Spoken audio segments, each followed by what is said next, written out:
Good evening, everybody. I'm here to issue a correction. I think I was wrong.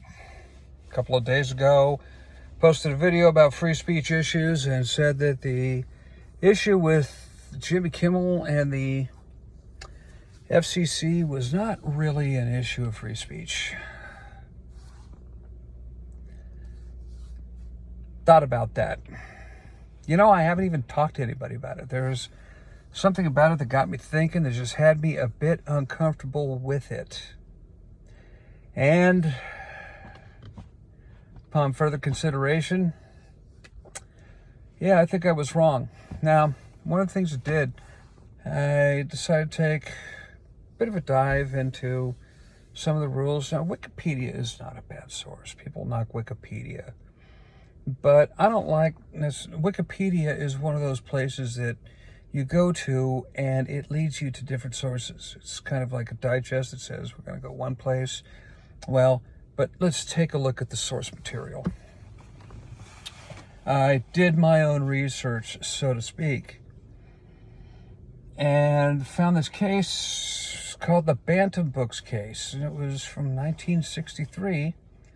Took a look at it and thought, yep, I think that kind of confirms it. And in that case, one of the states said, we're going to pass this law in the interest of the children, in the interest of the public, that says we want to avoid anything that could be viewed as obscene. And so anybody out there, we're going to give you, we don't want to actually fine you and arrest you. We just want you to get this out of circulation. So they sent these notices out, and they sent the police out to go take a look at them and say, what are you doing with this? And one of these guys is a distributor of these books, and he withdrew his orders for these books, and he pulled them out of bookstores, and he pulled them out of these different places. On the threat of the potential for some form of sanction, be it jail time, be it a fine. Now, when the FCC chairman came out on that podcast, he said, we can do this the easy way or we can do this the hard way. Did it actually cause any issue? As I'm thinking about it, I think that is irrelevant as to whether or not it was the actual reason. Was it the primary cause? Whatever. It gave the appearance that the government was looking to censor. And that's enough. That is enough. Now, what the FCC chairman did is the same thing that the state government did in the Bantam Books case. It sought to chill speech. It gave people pause to say, am I going to take the chance of leaving this book out there if it's going to come back to haunt me? So these books were taken out of circulation. The mere appearance of,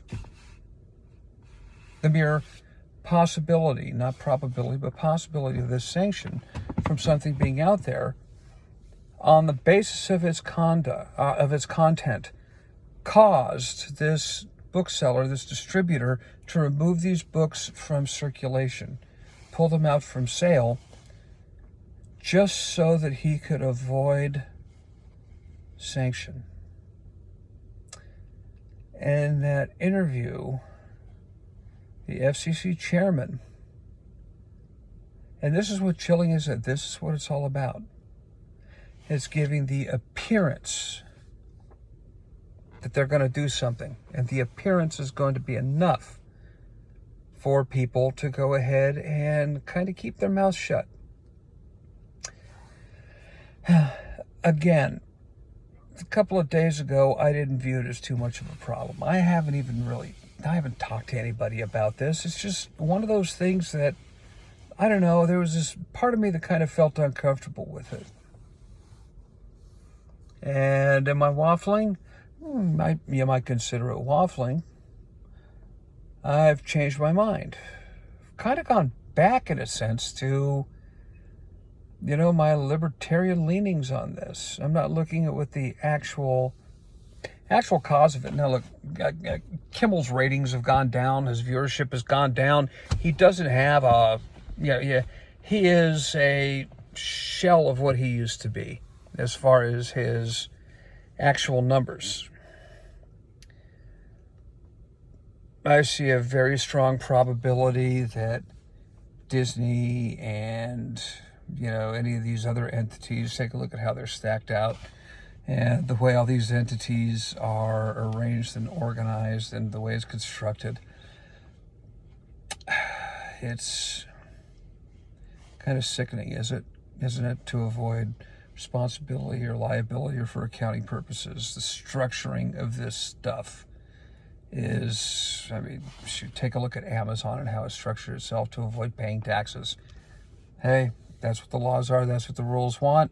Go ahead and make it this complicated, but that's a digression. The FCC chairman was wrong for what he said. He was wrong for what he did. I think that he should himself face some form of a rebuke, a sanction of one kind or another, because what he said caused people to think that, perhaps he just might come after me, or he might go after others, make an example of others for saying something for which he disagreed. Lies are free speech. Yeah, I was wrong. I think it was Bill Parcels. For you youngins out there, he was head coach for the New York Giants for a while. Also did the Bills and the Cowboys, the tuna. And at one point, I think it was him who said, "I reserve the right to change my mind." Such a brilliant statement. There is very little that I can see that is more horrifying to the mind than when somebody says something to the effect of, "You'll never convince me that X isn't a..." No, nothing will show me that. That is a statement that somebody is being unreasonable. So, that's the reason why at the end of so many of these videos, I'll put something effective, "Prove me wrong." Now, somebody may show up and comment on these videos or post a response. That gets me back looking at the other side of things and says, you know what, maybe I'm like Einstein, and Einstein, who said his biggest blunder was the cosmological constant. Well, it only took a few decades, but it turned out his biggest blunder was something he was actually right about. That can happen. But, for the time being right now, I'm going to retract that statement about the FCC versus Kimmel.